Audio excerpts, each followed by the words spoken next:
kenapa ini terjadi sama aku di saat aku ingin mendekatkan diri kepada kamu Tuhan. Saya yakin di dalam hidup ini ada hal-hal yang memang kita usahakan ya, dan akhirnya berhasil kita dapatkan. Tapi ada hal-hal yang sebenarnya itu di luar kemampuan kita sebagai manusia. Orang bilang itu mukjizat, orang bilang itu sebuah keajaiban gitu, hal-hal yang very spiritual mungkin. Apakah itu pernah terjadi dan apa hal yang paling spiritual yang pernah terjadi di hidupnya Iris? The most spiritual tuh kayaknya sih ketika I lost my aku kan miscarriage ya Kak, kan saat aku mengandung anak pertama, terus kan aku keguguran, dan saat itu kayak itu yang sangat dinanti-nanti banget, dan saat itu juga aku hamil dengan kembar.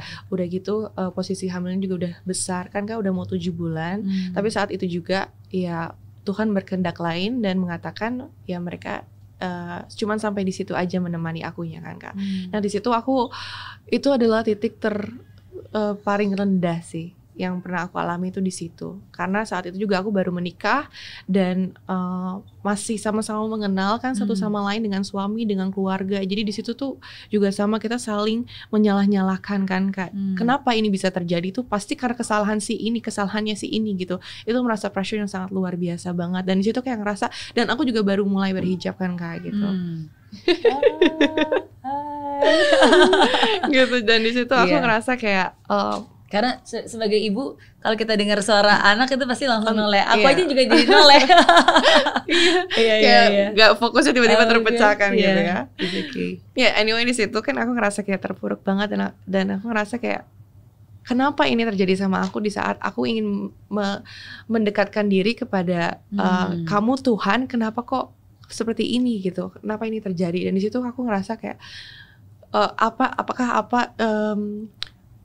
pilihan aku untuk kayak berhijab itu adalah suatu hal yang benar. Kenapa kok? Karena ketika aku mendekatkan diri, kenapa malah ini musibah ini terjadi gitu. Di situ kan aku ngerasa terpuruk banget. Tapi akhirnya kita ya sama-sama solid lagi lah, suami istri sebagai satu tim, dan kita kayak mencoba untuk introspeksi diri lagi gitu. Dan akhirnya kita berangkat ke tanah suci kan Kak di situ, dan kayaknya sih di sana yang aku kayak benar-benar akhirnya bisa rilis, terus juga bisa menerima keadaan. Dan disitulah aku belajar kayak hal yang sangat spiritual banget, yang sampai hari ini tuh itu yang menjadi kayak pedoman hidup aku gitu Kak. Yaitu kayak apa yang kamu cintai di dunia ini, penciptanya atau yang diciptakan olehnya gitu. Di situ yang aku pelajari banget gitu. Wow. Dan itu kadang kita sebagai manusia kita suka lupa ya. Kita begitu mencintai semua hal yang Sang Pencipta berikan kepada kita, sampai-sampai kita lupa gitu bahwa sebenarnya yang sungguh-sungguh kita cintai ya Penciptanya yang memberikan itu dan menyediakan hal itu kepada kita. Gitu. Iya. Oke. Yay, you're back. Yes. I don't know kalau penonton sadar, tapi I'm back. Oke. Ya, tapi apa namanya? Ya, naluri keibuan ya, sama I can understand. Ya, when the queen need you, definitely we all can wait. Queen ya. The queen, bener kan? Iya. The queen has born 4 bulan yang lalu. Oh iya. Bener kan? Betul, ya, betul. Walaupun namanya sekarang adalah, siapa nama lengkapnya? Amala. Putih Sabai. Oke. Tapi panggilannya apa? Amala. Panggilannya Amala ya. Oke. Iya. Ya karena dulu zaman saya kan anaknya juga 2. Jadi ya biasanya di bulan-bulan pertama itu pasti butuh banyak perhatian, banyak minum, banyak waktu. Emang enggak?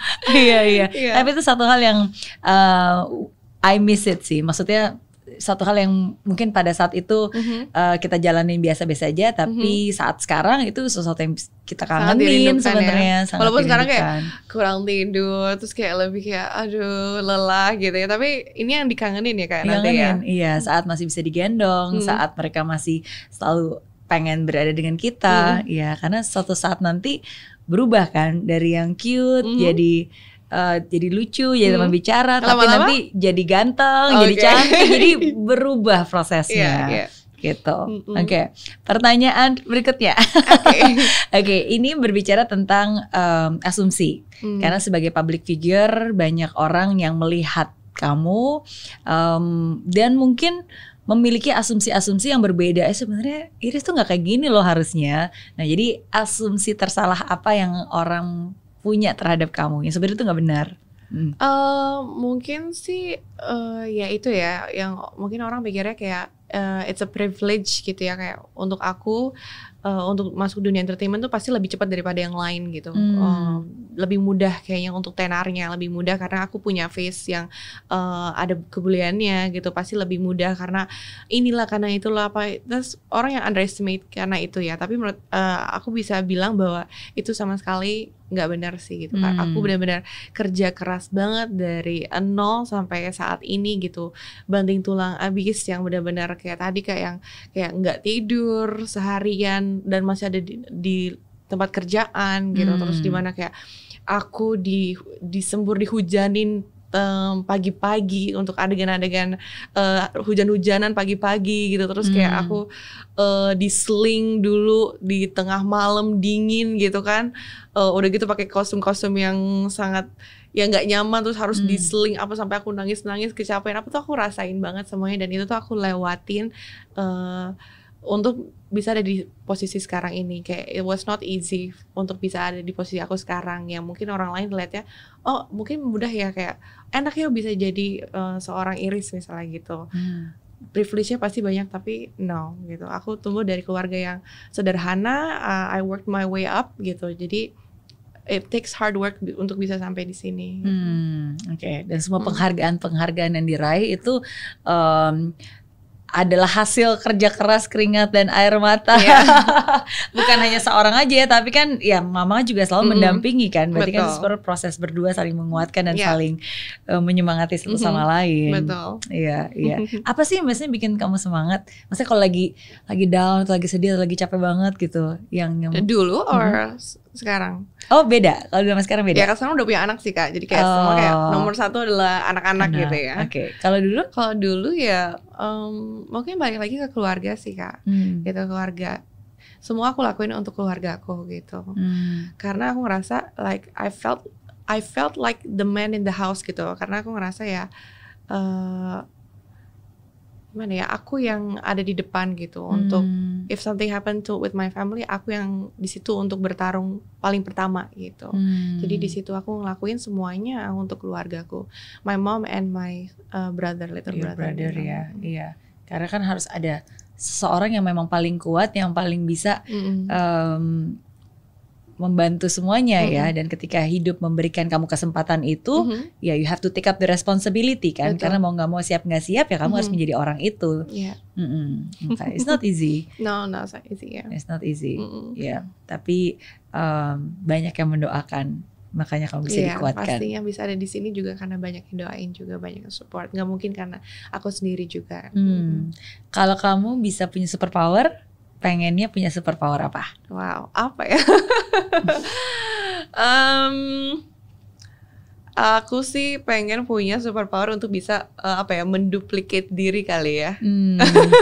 Jadi kayak bisa banyak hal yang aku lakuin at the same time, itu kali superpowernya. Oke, mengklon diri kita sendiri ya. Mengklon diri kita sendiri ya. Oke. Emang sering merasa kekurangan waktu atau?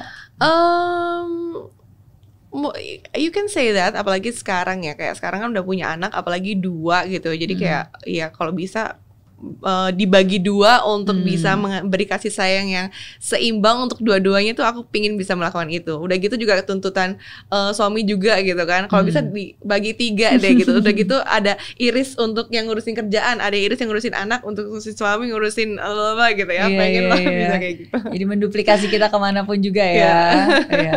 That's nice. Tapi saya yakin maksudnya nama juga wanita ya, sometimes kadang-kadang kita multitasking ya. Tapi memang benar sih, kadang-kadang multitasking itu bisa menjadi satu hal yang baik, tapi kalau kita nggak bisa manage, itu bisa menjadi satu hal yang sebenarnya kurang baik kalau kita tidak memanage dengan baik. Karena kan jadi seakan-akan kayak kita mau melakukan semuanya, padahal kan sometimes it's okay to get help from someone gitu kan. Betul. To ask for help ya. Betul. Nah, itu pengalaman dari saya sendiri juga. Karena dulu ketika pertama kali punya anak gitu kan, ya namanya juga kan anak pertama gitu, pengen pokoknya semua harus sendiri, kerjain sendiri gitu kan, semua sendiri, nggak butuh ART, nggak butuh siapapun juga. I just want to do it everything myself karena saya yang paling tahu ini kan anaknya saya gitu kan. Ya tapi at the end of the day, ya salah satu cara yang terbaik adalah ketika seseorang mau membantu, kita nggak boleh menolak bantuan itu gitu kan. Maksudnya itu kan salah satu cara caringnya mereka terhadap kita kan. Ya yang paling penting ya bagaimana kita tetap bisa memberikan yang terbaik dan mengusahakan yang terbaik juga ya, dan membiarkan orang-orang yang memang punya niat baik ingin membantu ya untuk menjadi bagian gitu dari kehidupan prosesnya kita gitu. Iya sih Kak, benar. Iya, jadi ya itu sih. Iya itu ya. Oke.